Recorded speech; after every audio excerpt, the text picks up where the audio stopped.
ខ្ញុំខាតអស់មកក្នុងរយៈពេល1ឆ្នាំគឺលែងមានដើមទុនធ្វើមកដោយសារតែធ្វើឲ្យលក់អត់ដាច់លក់អត់ចេញខ្ញុំឃើញថាប្រជាជនខ្មែរយើងឥឡូវចាប់ផ្ដើម focus ចាប់ផ្ដើមគ្រប់គ្រងទៅលើ local brand ច្រើនមែនតើបន្ទាប់ពីប្រទេសយើងចាប់ផ្ដើមមានសង្គ្រាមហើយយើងនាំគ្នាបកមកចង់បង្កើត local brand អត់មែនជារឿងងាយស្រួលទេជាពិសេសពាក់ព័ន្ធទៅនឹងផ្នែកកៅអៅហើយដេ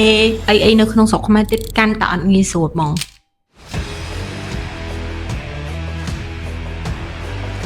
អូខេស្វាគមន៍សាយថ្មីសម្រាប់អ្នកតាមដានOvertime Podcast របស់យើងទាំងអស់គ្នាមកកាន់អេពីសូតថ្មីរបស់ Podcast Time Out ឬមួយក៏ Overtime Podcast នៅរដូវកាលទី5ថ្ងៃនេះគឺយើងមានភ្ញៀវកិត្តិយសមួយពិសេសមួយមែនតែម្ដងហើយអត់យល់ទៅហេតុអីបានមកទៅអេពីសូតនេះហើយដែរបានមានការជម្រាបដល់ផ្លេចគេទៅអូគេលវល់ការងារគេច្រើនហ៎ប៉ុន្តែដោយបងអូនខ្ញុំអញ្ចឹងទាំងអស់គ្នាអញ្ចឹងមិនបាច់ណែនាំច្រើនទេអ្នកទាំងអស់គ្នាស្គាល់ស្រាប់ហើយលេង Hello អ្នកទាំងអស់គ្នាជំរាបសួរចា៎ដាក់ microphone ក្បែរតិចអូន អូខេ សុខសប្បាយសុខសប្បាយបងអូខេរវល់ច្រើនអត់មករយៈនេះច្រើនរហូតអូខេហើយមើលអត់បាន catch up យូរទៅណាខ្លះមករយៈក្រោយនេះទៅអីខ្លះមួយរយៈក្រោយហ្នឹងទៅដើមឆ្នាំថ្មីចឹងដើមឆ្នាំទៅអង់គ្លេសមើលបាល់ហ្នឹងបងអើយសប្បាយហើយមើលក្រុមណាអានោះមើលក្រុមណា Manchester United ហើយ Manchester City ទាត់មួយគ្នាបងឥឡូវទៅស្រុកណាខ្លះខ្ញុំភាគច្រើនទៅតែខាងអាស៊ីចិនបាលីអីចឹងណាប៉ុន្តែសិង្ហបុរីចឹងទៅតែលើកនោះដល់ពេលទៅអឺរ៉ុបមានថាអូឡើងដូចក្នុងទូទួលឡើងដូចក្នុងគឺវា completely different ពីអីដែលយើងធ្លាប់ឃើញហ្មងបែប slow romantic អីចឹងទៅអូខេតែបើឲ្យខ្ញុំទៅនៅមិនចេះនៅទេមានថាទៅឲ្យអាមនុស្សវាចេះនៅស្ងៀមអូចឹងវាលក្ខណៈវា vibe maybe slow quality time something like that អូខេហើយប៉ុន្តែអាចទៅមើលបាល់ព្រោះបងគាត់ទៅមើលបាល់នៅប្រេស៊ីលដល់ពេលទៅមើលបាល់រៀង chaos រៀង like កាចវាអារម្មណ៍ថាដូចម្នាក់ដូចរៀង crazy មួយបាល់វាថា fan បដុំចឹងមែនមានអារម្មណ៍ចឹងយ៉ាអញ្ចឹងខ្ញុំឃើញវាអញ្ចឹងសម្រាប់ប្លុកផ្សេងតែដល់ពេលខ្ញុំទៅដល់គេឲ្យអង្គុយកន្លែង VIP សិតតែអ្នកមានគេអង្គុយមើលបាល់ទៀតដល់ពេលចូលបានបន្ទាប់មកគេអង្គុយស្ងៀមទៀតទៅវាអត់មានអាកាយវិការដាក់អោបគ្នាមើលបាល់ស្រែកហូចស្គាល់គ្នាអញ្ចឹងអត់ទេពួកគាត់អ្នកមាន VIP ពេកអូអញ្ចឹងហើយបងទៅតាមបងបែរនេះគេបងទៅហ្នឹងក៏ស្តៀងអនឡាញទៅដែរហើយទៅហ្នឹងទៅប្រេស៊ីលអត់ដូចអឺរ៉ុបទេប្រេស៊ីលអ្នកខ្លះមើលបណ្ដើ10បៀហ្នឹងអូកាច់បងឡើងបងហូពេកគេឡើងថាអូនអង្គុយចុះជន់ប្រេស៊ីលមកកេះហើយបើនោះមានធំមករៀននៅនោះអត់ទេបែបរៀងដូចប្រទេសអ្នកមានអញ្ចឹងហ៎ដល់ពេលអញ្ចឹងឲ្យប៉ះខ្ញុំអង្គុយប្លុក VIP ទៅអ្នកមានជន់មានទៀតគេឡើងអញ្ចឹងអូខេតោះឥឡូវបងចូលរឿងបងចង់សួរបង្ហាញព្រោះបកានេះបកាយើងជួបមួយយើងនិយាយ business ជាកម្ម marketing អញ្ចឹងណាអញ្ចឹងថ្ងៃនេះជួបគ្នានេះបងចង់ឆ្លៀតសួរព្រោះអនឡាញធ្លាប់ឡើង podcast ទៅ event អីចឹងអ្នកដែលគាត់ធ្លាប់ចូលរួមឯងគាត់បានដឹងច្រើនហើយអំពីអនឡាញការចាត់តម្លៃបងឯងទូទៅលើបបិសោតក្នុងអាជីព content creation តែសម្រាប់បងចាប់អារម្មណ៍រឿងអាជីវកម្មបងចង់សួរនាំបន្តិចមើលរាល់ថ្ងៃរកស៊ីគេខ្លះហើយឥឡូវព្រោះអ្នកទាំងអស់គ្នាអត់ដឹងទេលេងក៏ជាម្ចាស់អាជីវកម្មមួយរូបដែរអញ្ចឹងមើលឥឡូវអីគេខ្លះឥឡូវមើលរៀបរាប់មើលអីគេខ្លះបើសិនអ្នកតាមដាន podcast មួយនេះប្រហែលជាឆ្ងល់សុកឃើញមុខលេងមកព្រោះដឹងតែខ្ញុំធ្វើតែ content ទៅប៉ុន្តែខ្ញុំក៏មានរកស៊ីដែរតែបើសិនសួរថារកស៊ីអីខ្លះអីក៏រកដាក់ឲ្យតែបានលុយបងសម័យហ្នឹងអីក៏រកដែរឲ្យតែរកស៊ីបានលុយតែគ្រាន់ថាអ្វីដែរអ្នកទាំងអស់គ្នាតែងឃើញឬមួយក៏អ្នកជា fan អីហ្មងគាត់ដឹងហ្មងគឺខ្ញុំមាន local brand របស់ខ្លួនឯងមួយដែលមានឈ្មោះថា Double L អញ្ចឹងជា brand កៅអៅតែខ្ញុំ focus លើនេះគឺយើង focus ទៅលើខោដែលខោហ្នឹងគឺយើង ដេគ្រប់យ៉ាងនៅក្នុងស្រុកទាំងអស់ហ្មងលើកលែងតែមួយឯកណាត់បានយើងនាំចូលតែដេ design ដែលខ្ញុំផ្ទាល់គ្រប់យ៉ាងនៅក្នុងប្រទេសខ្មែរទាំងអស់អូខេ so brand អញ្ចឹងឥឡូវមិនថាគេណាគេដឹងអូមិនបានឃើញលេងឃើញ share តាចឹងឃើញ share Double L ចឹងគេជាប់ deal គេ long term មែនគេធ្វើការមួយគ្នាច្រើនឆ្នាំហើយចឹងអ្នកនរគ្នាស្គាល់ហើយនេះម្ចាស់ brand Double L ហើយចឹងមើលមិនបានទៅកាលហ្នឹងព្រោះអរ៉ៃក៏និយាយក្រៅពី Double L ក៏ពីមុនមកលក់ដីលក់នេះលក់នោះចាតែច្រើនមុខតម្រាំថាមានកណិតមកបង្កើត Double L ហ្នឹងក៏យើងសាកអីផ្សេងមកកណោអាខ្លះទៅក៏ល្អអាខ្លះទៅក៏បានរៀនសូត្របានច្រើនចឹងណា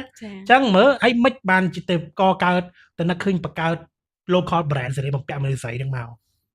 គេលោអ្នកទាំងអស់គ្នាអត់ដឹងតាមពិតទៅ background ខ្ញុំគឺជាអ្នកដែលហ៊ានចាប់ខាងផ្នែក fashion design ហ្នឹងមកអញ្ចឹងទៅបើសួរថាហេតុអីបានសុកបង្កើតហ្នឹងមកវាជាក្តីសម័យរបស់ខ្ញុំតាំងពីទូចដែលខ្ញុំត្រូវតែបង្កើត local brand ជា brand របស់ខ្លួនឯងមួយហ្មងព្រោះរបៀបថា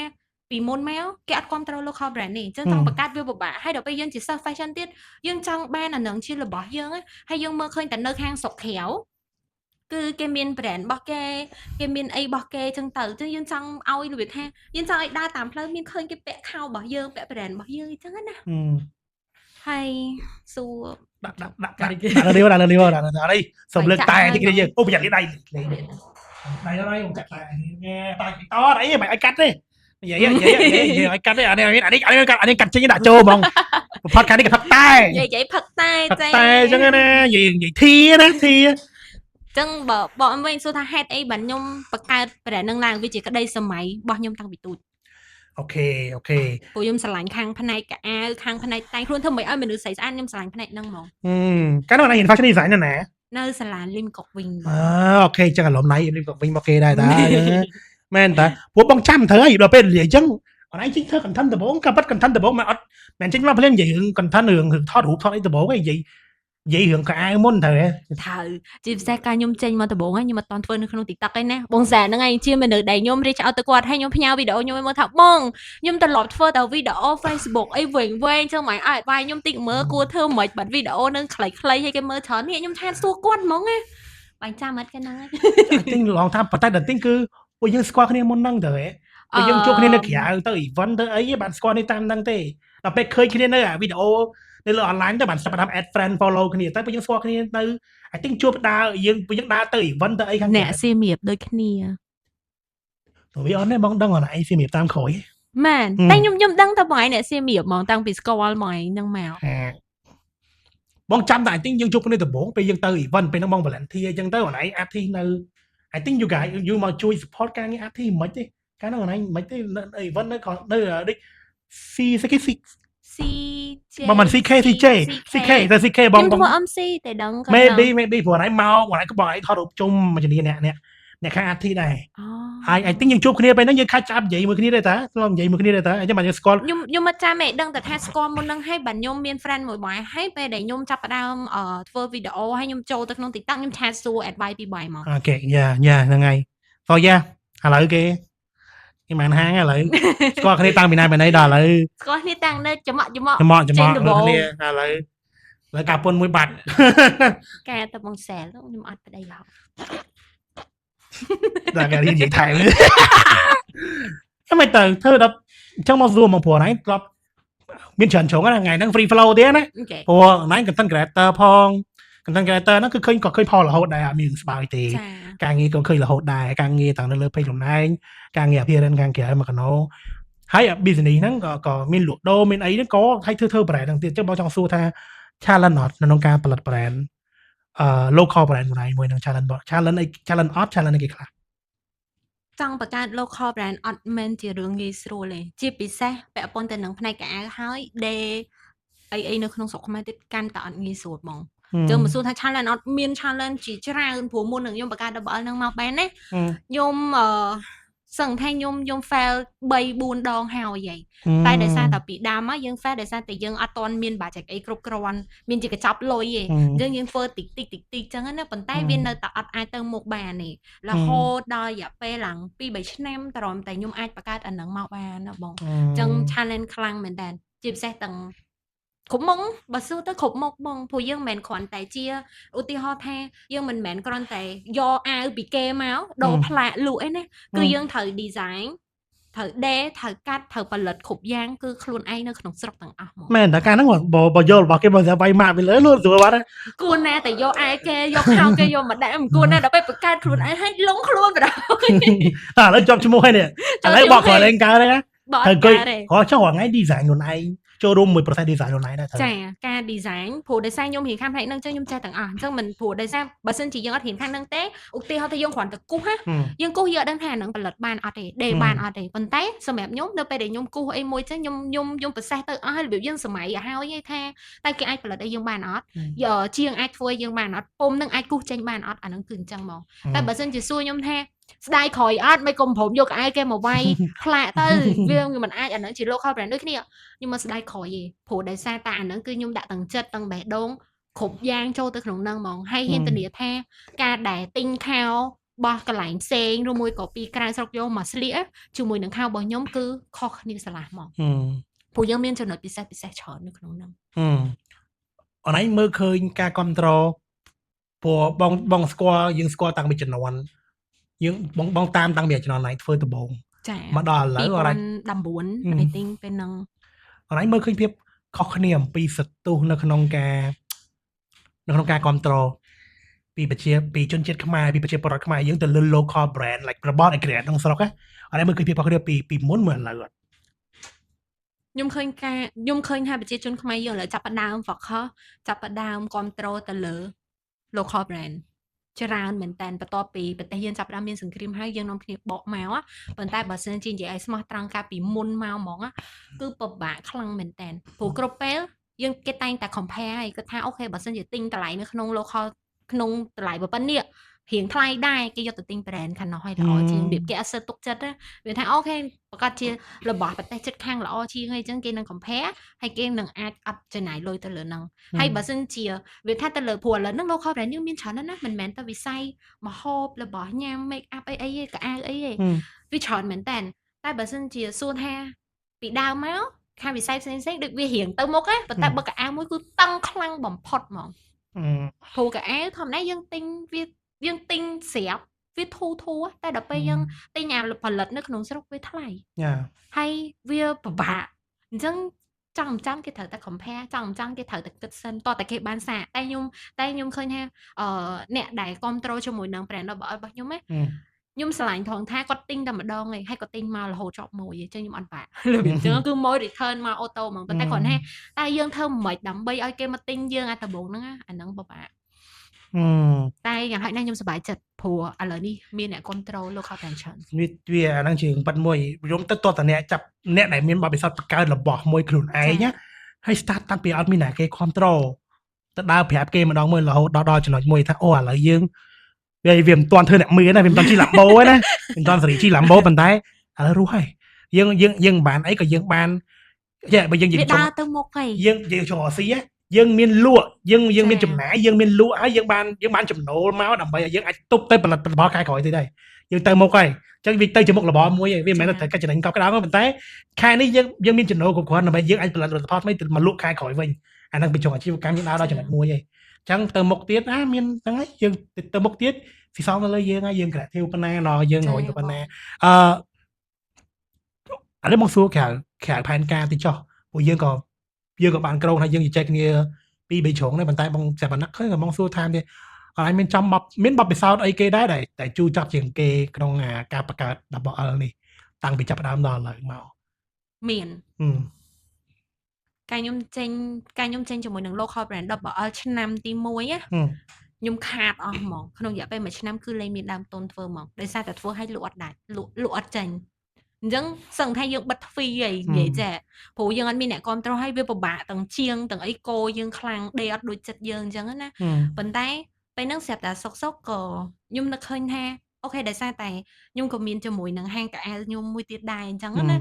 តែកៅអៅគឺជាកៅអៅនាំចូលមកអញ្ចឹងខ្ញុំក៏នឹកឃើញថាចុះបើសិនពេលហ្នឹងអត់ទាន់មានទេអញ្ចឹងមិនខ្ញុំនឹកឃើញថាចុះបើសិនជាគេអត់សូវគ្រប់គ្រងជាមួយនឹង local brand ហ្នឹងទេតែខ្ញុំនៅតែចង់ឲ្យវាដើរទៅមុខតែខ្ញុំគួរធ្វើបែបមិនអញ្ចឹងខ្ញុំក៏ទៅបើកហាងកៅអៅយកកៅអៅនាំចូលមកដើម្បីលក់បដោះប្រសងវាឲ្យវាអាចទៅមុខបន្តទៀតអញ្ចឹងក៏យើងដាក់ហ៊ុនបន្ថែមអាហ្នឹងទៅក៏វាទៅដើរបានរយៈពេល3ឆ្នាំតទៀតអញ្ចឹងទៅហ៊ានបានគេខ្លះដែរជាមួយបញ្ហាហ្នឹងបើអាចក្លាប់ថយក្រោយមុនពេល start brand អនឡាញគិតថាអនឡាញនឹងធ្វើអីដែលខុសពីហ្នឹង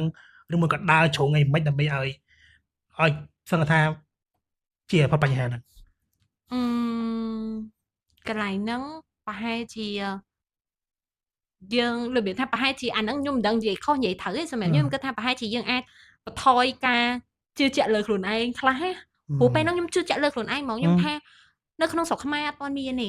ខ្ញុំចេញធ្វើ local brand ជាមួយនឹង Count ហ្នឹងទៅហើយហើយការ design របស់ខ្ញុំគឺល្អឥតខ្ចោះមិនថាល្អឥតខ្ចោះអីទេដោយសារតែបើសិនជាយើងនិយាយមនុស្សស្រីយើងមិនមានបញ្ហាកន្លែងក្បាលពោះមានបញ្ហាកពោះស្រីៗយើងរៀងទាបរៀងអីចឹងCount ខ្ញុំទៅដោះស្រាយស្លៀកហើយឲ្យគាត់ឃើញគាត់រៀងខ្ពស់ជាងមុនហើយស្លៀកហើយឲ្យគាត់បិទបាំងក្បាលពោះហើយរៀងចេញមកស្អាតហ្មងដល់ពេលចឹងទៅវាថាខ្ញុំជឿជាក់ព្រោះអាហ្នឹងជាអីដែលខ្ញុំជឿជាក់ដល់រាល់ថ្ងៃហ្នឹងដែរបើវាលក់ទៅបានតែគាត់ថាពីដំបូងហ្នឹងយើងជឿជាក់ពេកដល់ពេលយើងជឿជាក់ពេកដល់ពេលដែលវា turn out ថាយើងចេញមកពុបលក់អត់សូវដាច់លក់អត់ដាច់អញ្ចឹងវាធ្វើឲ្យទាំងជាងទាំងកន្លែងអីមានបញ្ហាទៀតយើងចាប់ផ្ដើមគិតថាខ្ញុំជឿជាក់ខ្លួនឯងខុសទេដឹង am I make the right decision សម្រាប់បង្កើត local brand ហ្នឹងហើយក៏របៀបមួយទៀតថាដឹងតែគេទិញទេតែ actually គេអត់ទិញទេព្រោះគេត្រូវការពេលវេលាគេត្រូវការឲ្យយើងធ្វើ marketing គេត្រូវការអាទាំងអស់ហ្នឹងរបៀបថាបង្ហាញគេថាហេតុអីបានគេគួរតែទិញខោរបស់យើងហើយបង្ហាញហ្នឹងមិនមែនបង្ហាញធម្មតាត្រូវបង្ហាញរបៀបសឹងនិយាយថាយើងត្រូវតែអួតហ្មងបើអត់អួតទេគេអត់ដឹងទេនៅក្នុងរកស៊ីសួរបរិញ្ញាខ្ញុំអីអាពេលដែលខ្ញុំ fan ហ្នឹងខ្ញុំគិតថាខ្ញុំត្រូវរៀនចេះអួតនៅក្នុងអារបស់ដែលយើងមានកុំ humble ហើយមានមួយទៀតអាចថាកុំជឿជាក់នៅជឿជាក់តែគាត់ថាកុំជឿជាក់ថាចេញមកដឹងជោគជ័យវាអត់ដូចចិត្តយើងទេវានឹងមាន fail តែអត់សឹងឲ្យយើងនៅតែជឿជាក់ថា vision យើងមានហើយរបស់គេយើងមានដែរអញ្ចឹងយើងបន្តទៅមុខទៀតរកវិធីអបវាទៅមុខទៀតបានទេបងសារដែលថាមានពេលទៅធ្វើដល់ brand ចាញ់ព្រោះពេលហ្នឹងរវល់ខ្លាំងណាស់តែរវល់ខ្លាំងពេលដែលខ្ញុំបង្កើត brand WL ហ្នឹងគឺស្របពេលដែលខ្ញុំទៅតែផ្ទុះនៅក្នុង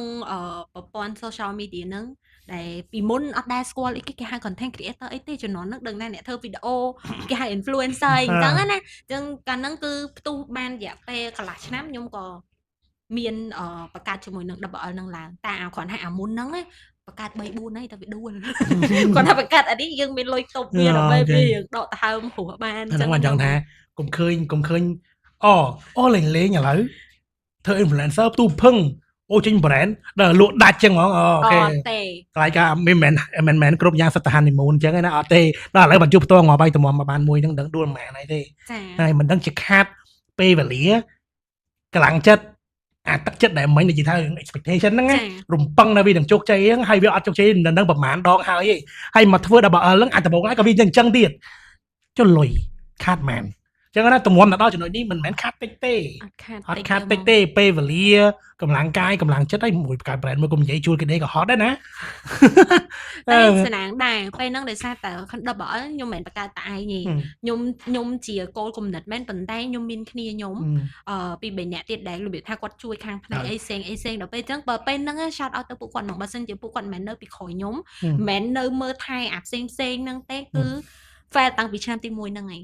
ទាំងដែលបាញ់គិតមើលយើងហៅគេមកហៅមកយើងប្រាប់គេយើង present ឲ្យគេថាអូគំនិតបង្កើត local brand នេះដឹងតែល្អដឹងតែជិះចេញមួយឆ្នាំពឹបបិទទ្វារបិទទ្វារតែគេនៅតែជឿជាក់លើយើងគេនៅតែបោះមកមកតង់ទៀតដើម្បីរកទៅទាំងអស់នេះមកតង់ទៀតមុខរបរណាក៏ប៉ុន្តែភាគច្រើនសិតតែអញ្ចឹងមកវាយូរម្ដងវាមិនអត់មានទេណាតែយូរម្ដងនៅក្នុងការរកស៊ីវានឹងមានអាពេលមួយថាអូមុខរបរនេះដាក់ទៅផ្ទុះបឹងមកមិនជឿថាអត់មានទេអានេះហ៊ីវអញ្ចឹងហ្មងមានតែគាត់ថាតែយើងសំណាងឬអត់ដែលចេញមកពឹបត្រូវអត់វាមានអាហ្នឹងវាមិនថាបងនិយាយថាអត់អាហ្នឹងវាអត់ទេក្នុង100វាមានប្រហែលហ្នឹង4-5ហើយប៉ុន្តែមុខរបរភាគច្រើនដែលយើងឃើញគេដើរថ្ងៃនេះវានឹងឆ្លងកាត់មួយឆ្នាំ2ឆ្នាំដែរហូបបាយកកវានឹងមានតែបងបើកអា Culture Media នេះមួយងាប់ហើយមួយឆ្នាំដំបូងជិះម៉ូតូយំជិះម៉ូតូខ្ញុំនៅចាំកាលហ្នឹងបងឈប់ធ្វើការហើយបងឯងចេញមកគាត់ចេញមកបើក Culture Media ហើយគាត់បាក់ចិត្តពេកគាត់ហៅខ្ញុំនិយាយគេមកប្រាក់ខែបុគ្គលិក2នាក់400ក្នុងកងសល់200ជាថ្ងៃ28អញមានលុយដែរបើប្រាក់ខែបុគ្គលិកអត់មានអូអីដូចខ្លួនឯងធ្វើប្រែងាប់ហើយបើមិនជាយើងទៅរកស៊ីមួយសម័យមើលវិញបើណៃអត់មានគ្នាដែលល្អមកជុំគ្នាជួយទប់គ្នាហើយមុនធ្វើរំពឹងថាវាដល់ផ្ទុះដល់អាជោគជ័យទៅធ្វើដល់ត្រូវហើយអូស៊ីវាច្រើនជាងអត់ទៅពេលអាពងពេញ5ទៅធ្វើដល់អាដើរហើយដែលដល់ពេលដែលជួបបញ្ហាសម័យមើលបើយើងអត់មានគ្នានៅជុំវិញជួយជុំជ័យគ្នាអាហ្នឹងរឿងមួយទៀតអូស៊ីមិនមែនចូលមកវាចំណេញភ្លាមយើងអាពេលដែលអត់ចំណេញហ្នឹងមិនថាយើងទៅមានលុយទុកចុះបើសម័យមើលបើសិនជាយើងធ្វើតែមួយផ្លែតយើងនៅនេះអា exciting ចង់ធ្វើនេះសម្រាប់គាត់ធ្វើភ្លាមបើបានមួយខែដំបូងលក់អត់សូវដាច់ទេបាក់ទឹកចិត្តហើយអត់មានគ្នា អត់មាននៅដែលត្រូវប្រាប់យើងល្អយើងដឹងឲ្យយើងទៅដើរទៅហើយអត់មានលុយទប់ ចា យើងបិទប៉ុណ្ណឹងปั๊បយើងអត់មានថ្ងៃទេ ហ្នឹងហើយ ហ្នឹងហើយហើយអាហ្នឹងមកថាមុខអញ្ចឹងមកថាអាហ្នឹងជារឿងមួយដែលយើងត្រូវឲ្យគ្នាយើងដឹងឲ្យមុនចេញរកស៊ីជាពិសេសឥឡូវបើចង់មកធ្វើឥឡូវអាចជ្រុងខ្លះអាចនឹងស្រួលជាងមុន ចា ជ្រុងខ្លះអាចពិបាកជាងមុនដែរជ្រុងស្រួលជាងមុនគឺឥឡូវយ៉ាប្រជាពលរដ្ឋខ្មែរយើងក៏ support local brand ច្រើនជាងមុនដែររឿងដែល complex តែមកអាហ្នឹងក៏មានមកបញ្ហាមួយទៀតដែរគឺ competition ច្រើនណាស់ ចា ណាឥឡូវមិនដឹងជាមាន brand ប្រហែលអញ្ចឹងបើយើងចង់ធ្វើបើយើងធ្វើ stand out ទេដែរបើជួនកាលអាចរស់ជួនកាលរស់ទេណា ហ្នឹង ហ្នឹងអាកន្លែងហ្នឹងយើងត្រូវមើលមែនតើទៅលើហ្នឹងអញ្ចឹងបងចង់ដល់ពេលហ្នឹងមិនអាចមិនទៅហើយបងដល់ពេលហ្នឹងឥឡូវសួរព្រោះរងថ្ងៃនេះវាកាន់តែយ៉ាប់ទៀតហើយតែបើពេលហ្នឹងថាពិបាកឥឡូវវារៀងលក់ដាច់ហើយសាខាក៏បងឃើញមានយើងក៏រៀងបរិយដែរណាក៏យើងអាជីវកម្មយើងក៏យើងព្យាយាមបរិយដែរ ចា អញ្ចឹងឥឡូវការលក់ក៏វាច្រើនយើងក៏ត្រូវការគ្រប់គ្រងបុគ្គលិកអីដែរអញ្ចឹងចុះបងឃើញអា content ចេញរាល់ថ្ងៃឥឡូវធ្វើមិនទៅរៀបចំមិនទៅដែលយើងអាចជា advice ចុះថាមិត្តភក្តិយើងផ្សេងៗតែគាត់ជា content creator ដែរគាត់ចង់ start អាជីវកម្មតែយើងធ្វើមិនដែលយើងស្របពេលមួយគ្នាយើងជា content creator ផងនៅក្នុង level មួយដូចលេងធ្វើការងារ like អា brand deal សឹងថារាល់ថ្ងៃផ្សេងៗហ្នឹងហើយបូកជាមួយនឹងហាងមួយយើង business របស់យើងទៅតែយើងធ្វើមិនគ្រប់គ្រងមិន បើសិនជាសួរថារាល់ថ្ងៃធ្វើ content ផងហើយ content ខ្ញុំចេញរាល់ថ្ងៃណាបើឯងដឹងអីត្រូវអត់ហើយមានពេលមក manage ខស៊ីមិន manage content ហ្នឹងមិនអាចនិយាយបានថាវាពិបាកប៉ុន្តែដោយសារតែខ្ញុំអាចធ្វើទៅបានដោយសារតែខ្ញុំគិតមួយថាខ្ញុំចង់ធ្វើជា content creator មួយជីវិតខ្ញុំមិនដឹងខ្ញុំនិយាយត្រូវនិយាយខុសទេបងនិយាយធំដូចរបៀបថាសម្រាប់គេផ្សេងគេនឹងអាចគិតថាអូគេចង់ល្បីដើម្បីចេញ brand ហើយគេទៅរកស៊ីអញ្ចឹងណាប៉ុន្តែសម្រាប់ខ្ញុំចង់ធ្វើជា content creator ដែលផលិត content ឲ្យគេមើលទៅរហូតព្រោះសម្រាប់ខ្ញុំស្រឡាញ់ content ហ្នឹងទទួលស្គាល់ថានៅពេលដែលខ្ញុំដំបងឡើយដែលបង្កើតដែលខ្ញុំប្រឹងធ្វើវីដេអូសួរខ្ញុំ reason ថាហេតុអីបានខ្ញុំធ្វើវីដេអូទី1គឺខ្ញុំចង់ឲ្យចែករំលែកអាភាពស្អាតហ្នឹងទៅមនុស្សជុំវិញខ្លួនខ្ញុំទី1ប៉ុន្តែទី2គឺខ្ញុំចង់ឲ្យមានគេស្គាល់ច្រើនដើម្បីងាយស្រួលចំណេញ marketing ទៅក្នុងការរកស៊ីនៅពេលដែលខ្ញុំបង្កើត local brand ព្រោះដោយសារខ្ញុំមិនមែនចេញមកពីគ្រួសារអ្នកមានទេអញ្ចឹងយើងអត់មានលុយទេអញ្ចឹងគ្រប់យ៉ាងវាត្រូវចេញពីយើងទៅទាំងអស់អញ្ចឹងខ្ញុំគិតថាបើយើងចង់បង្កើត local brand មួយវាពិបាកអញ្ចឹងតើតែមានគេស្គាល់យើងទៅយ៉ាងហោចណាស់យើងចំណេញជាមួយនឹង marketing នឹងអាចថាអូខេ 50% something like that របៀបអញ្ចឹងណាបងអញ្ចឹងពេលហ្នឹងខ្ញុំគិតអញ្ចឹងមែនតែ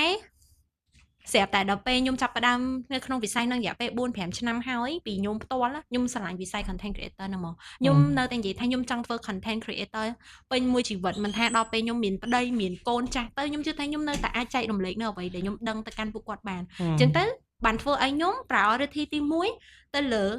ការងារ content របស់ខ្ញុំហ្នឹងមកហើយបន្ទាប់មកទៀតបានខ្ញុំ secondary របស់ខ្ញុំគឺទៅលើការរកស៊ីហ្នឹងហើយអញ្ចឹង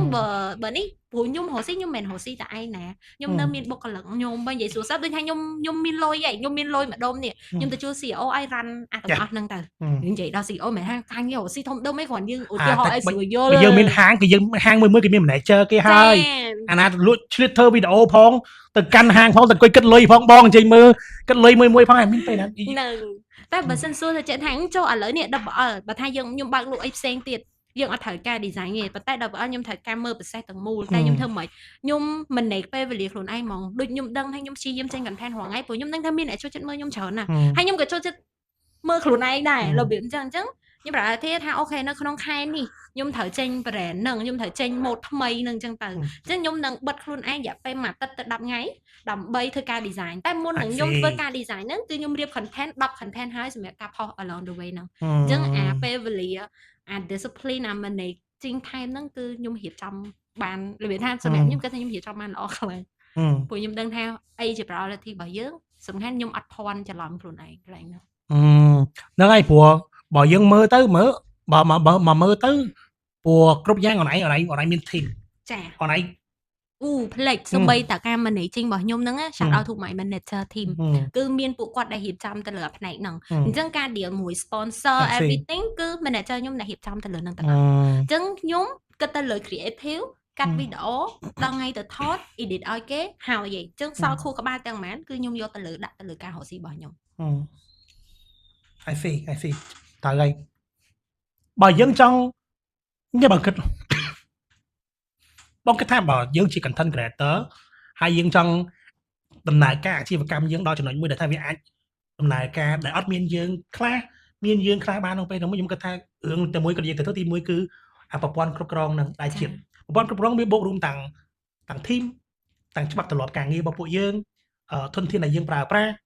សម្បីតែ technology នៅក្នុងហាងហើយយើងមិនមែននៅហាងកាហ្វេទេឥឡូវ គឺមាន POS system គេ មក មាន កណ្ ពី ដោ អូ ណា គេត្រូវមើលកាមេរ៉ាមើលភ្ញៀវចេញចូលអាហ្នឹងយើងមិនថាយើងអាចដល់ពេលយើងត្រូវធ្វើអីមួយយើងទៅចោលអីមួយទៅធ្វើអានេះយើងត្រូវតែមានប្រព័ន្ធគ្រប់គ្រងអាកន្លែងហ្នឹងដែលបងតែនិយាយថាមុខរបរមែនតែនទៅនៅពេលដែលផលិតផលផលិតហើយក្រៅពីយកពេលធ្វើ marketing ហើយរឿងអីផ្សេងទៀតដែលអាចឲ្យអាជីវកម្មដំណើរការបានគឺប្រព័ន្ធគ្រប់គ្រងហ្នឹងហើយអាជីវកម្មកាន់តែធំប្រព័ន្ធកាន់តែច្រើនបើយើងមើលជាក់ស្ដែងទៅឧទាហរណ៍ brand ហាងលក់ទូទាំងពិភពលោកដូចជា McDonald បើយើងមើលទៅក្រៅពីលក់ម្ហូបចំអិន burger ផ្សេងៗទៀតដើម្បីរបរដែលអាចឲ្យអាជីវកម្មដំណើរការបានគឺប្រព័ន្ធគ្រប់គ្រងវាពួកគេរាប់លានសាខាទូទាំងពិភពលោកទៅធ្វើមិនតែគេអាច ensure ថាគ្រប់ហាងទាំងអស់ធ្វើម្ហូបដូចគ្នានេះបានវាមិនមែនធ្វើតាមផ្លូវចិត្តយើងឯងអារម្មណ៍ឡើយធ្វើឆ្ងាញ់អារម្មណ៍ឡើយធ្វើអត់ឆ្ងាញ់ទេណាវាត្រូវតែអញ្ចឹងអូថ្ងៃនេះលេងហត់ណាសប្បាយចិត្តទេបិទហាងបិទ double មួយថ្ងៃអត់ទទួលលក់ភ្ញៀវវាអត់អាចអញ្ចឹងបានទេលេងរវល់ចាប់ថតអត់មានពេលលក់ភ្ញៀវក្នុងពេកងាប់បាត់ហើយតែអញ្ចឹងងាប់បាត់អានឹងប្រព័ន្ធគ្រប់គ្រងសំខាន់យើងចង់បរិយាយើងត្រូវទៅកន្លែងហ្នឹង